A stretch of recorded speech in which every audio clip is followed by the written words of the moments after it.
भारत का पड़ोस इस समय भारी उथल पुथल का सामना कर रहा है, जिनमें से बांग्लादेश में पिछले काफी लंबे समय से उग्र प्रदर्शन हो रहे थे, उग्र विरोध हो रहे थे। अभी कल 5 अगस्त को एक बहुत बड़ी घटना हुई है।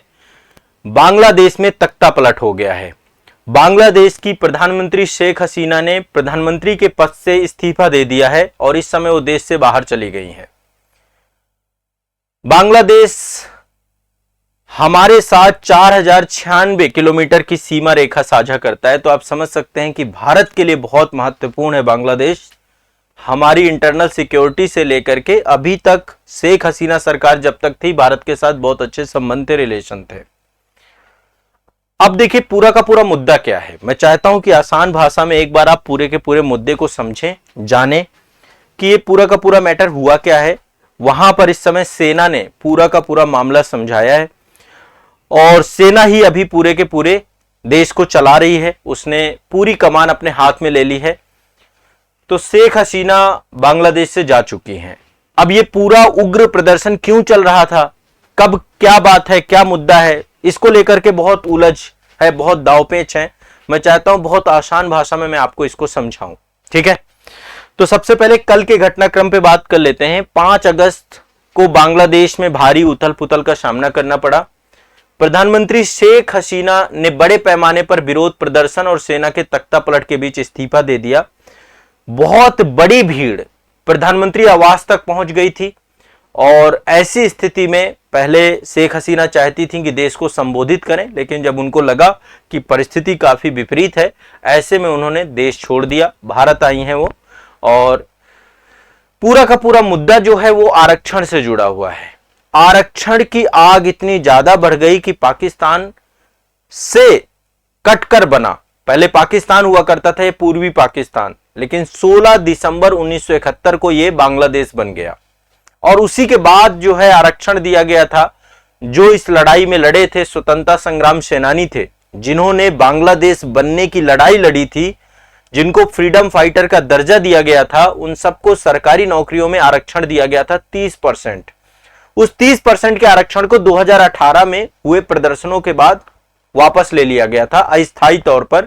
लेकिन अभी 2024 में वहां के हाई कोर्ट के द्वारा उसे पुनः बहाल किया गया। बाद में मामला सुप्रीम कोर्ट गया। सुप्रीम कोर्ट ने फिर से उसको जो है खत्म कर दिया। मात्र 93% जो है 7% आरक्षण किया और 93% जो आपका जो है अनारक्षित सीटें रखी, लेकिन मामला सुलझा नहीं।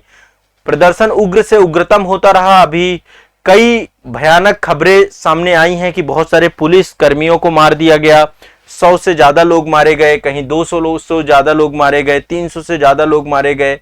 भीड़ रोड पर है और ज्यादातर प्रोटेस्ट जो हो रहे हैं बांग्लादेश की राजधानी ढाका पे हो रहे हैं। ढाका पे ही वहां की, जैसे हमारे यहाँ पे राजधानी दिल्ली है तो दिल्ली से ही पूरा शासन प्रशासन चलाया जाता है, उसी प्रकार से वहां की राजधानी ढाका पे सबसे ज्यादा प्रोटेस्ट हो रहे हैं। और इसके अलावा छुटपुट प्रोटेस्ट पूरे देश भर में हो रहे हैं। यानी एक सिविल वार की स्थिति में आ चुका है बांग्लादेश, ठीक है। तो पूरा का पूरा मुद्दा स्वतंत्रता संग्राम सेनानियों के वंशजों के लिए सरकारी नौकरियों में आरक्षण से जुड़ा हुआ था।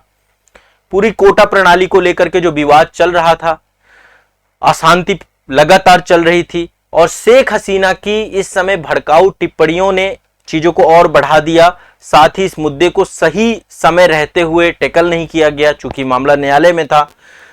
हिंसक झड़पों में लगभग 300 से अधिक लोग मारे गए हैं। अभी जो वहां के जनरल हैं, जिनका नाम है बेकर उज जमान, उनके नेतृत्व में पूरे बांग्लादेश का जो है शासन की बागडोर ले ली गई है। अच्छा, क्या ये कोई पहला मौका है बांग्लादेश में सैन्य तख्ता पलट हो रहा है? नहीं, ये पहला मौका नहीं है। बांग्लादेश में कई बार सैन्य तख्ता पलट करने की कोशिश की गई है और जो वहां के राष्ट्रपिता हैं बांग्लादेश के, शेख मुजीबुर रहमान, उनकी तो हत्या तक कर दी गई है। उनके साथ साथ उनके परिवार के 17 लोगों की हत्या की गई थी सैन्य तख्ता पलट में। तो वहां पर ये गतिविधियां होती रही हैं। सेना ने कई बार नियंत्रण लिया है। शेख हसीना शेख मुजीबुर रहमान की ही बेटी थी।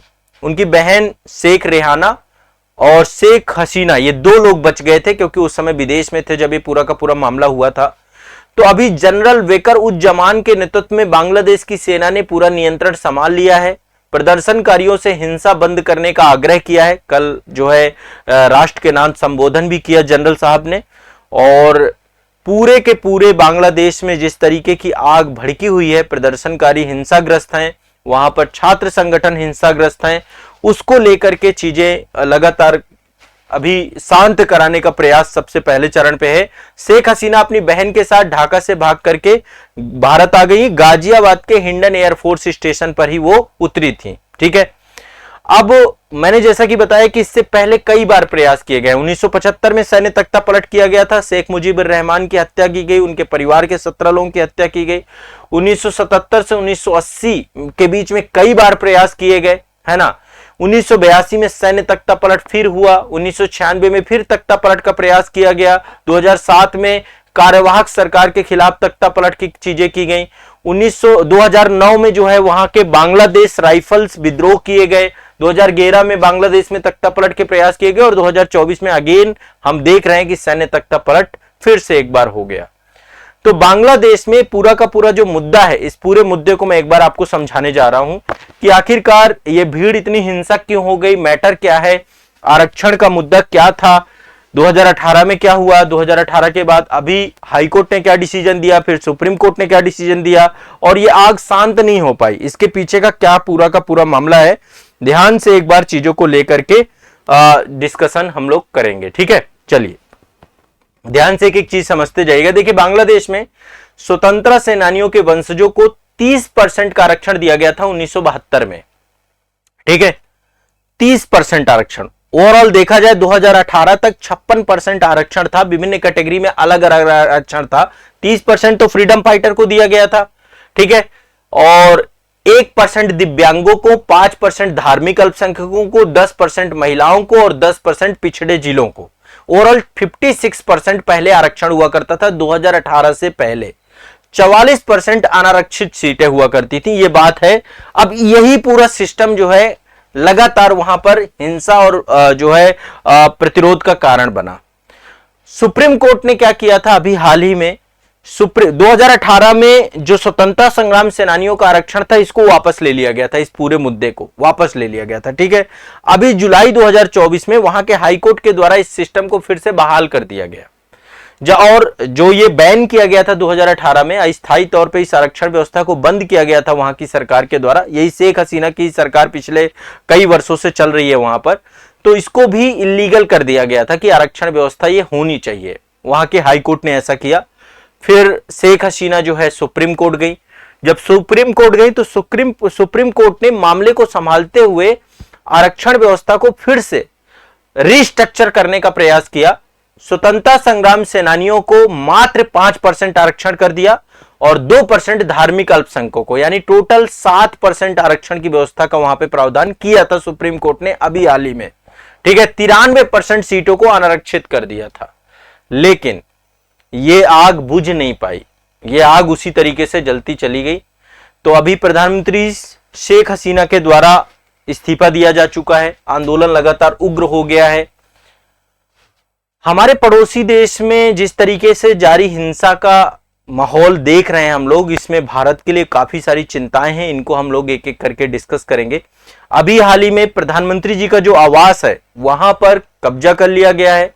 शेख हसीना ने बांग्लादेश को छोड़ दिया है। सेना प्रमुख के द्वारा बयान जारी किया गया है कि प्रदर्शनकारी संयम बरतें और इस हिंसक मामले को, हिंसक प्रदर्शनों को बंद करें जल्दी से जल्दी। तो देखिए, जुलाई पूरा का पूरा जुलाई आप लोगों ने सुना होगा कि बांग्लादेश गृह युद्ध जैसी कंडीशंस में बन चुका था। ठीक है, जुलाई भर में।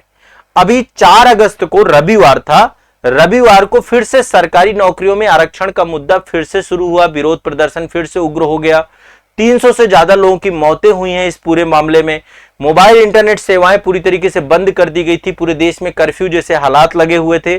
सरकार 3 दिन की सार्वजनिक छुट्टी भी घोषित कर चुकी थी इस पूरे मुद्दे को जो है हालात को लागू करने, संभालने के लिए कर्फ्यू लगाने के बाद 3 दिन की छुट्टी भी वहां पर की गई थी। लेकिन हालात काबू में नहीं आए और बांग्लादेश में जारी हिंसा के चलते भारत, अमेरिका समेत कई देशों ने अपने नागरिकों को वहां पर एडवाइजरी भी जारी की थी। तो अब इसको तत्काल रोकने की अपील भी संयुक्त राष्ट्र संगठन ने कहा कि इसको तत्काल नहीं रोका जाएगा तो कंडीशंस खराब हो जाएंगे, और वही कंडीशंस आपने अभी देख लिया। ठीक है, तो अब पूरा का पूरा मामला क्या है एक बार थोड़ा सा समझने का प्रयास करते हैं। अभी तो जो पूरा रिसेंट सिनेरियो है वो मैंने आपको बताया कि प्रधानमंत्री आवास पे कब्जा कर लिया गया है, शेख हसीना वहां से छोड़ करके जा चुकी हैं। अब पूरा का पूरा मामला ये है कि अभी जो ये पूरा मामला था, रविवार 4 अगस्त को फिर से हिंसा आपकी उभरी थी। इससे पहले जो है पूरा जुलाई हिंसा में रहा है, जुलाई भर में हिंसा लगातार चलता रहा है। ठीक है, और पूरा सेना प्रयास कर रही थी कि चीजों को संभाला जाए। एक जगह है सिराजगंज, सिराजगंज में इनायतपुर थाना था, वहां पर 13 पुलिस कर्मियों को पीट पीट के मार दिया गया, एक मॉब लिंचिंग की गई उनके साथ। तो आप समझ सकते हैं कि किस तरीके से हिंसक प्रदर्शन वहां पर हो रहे हैं। रविवार को पूरे देश में कर्फ्यू लगा दिया गया, रेलवे ने अपनी पूरी सेवाओं को निलंबित कर दिया था, पूरे वस्त्र उद्योग जो कि बांग्लादेश में काफी बड़ी इंडस्ट्री है उसको बंद कर दिया गया।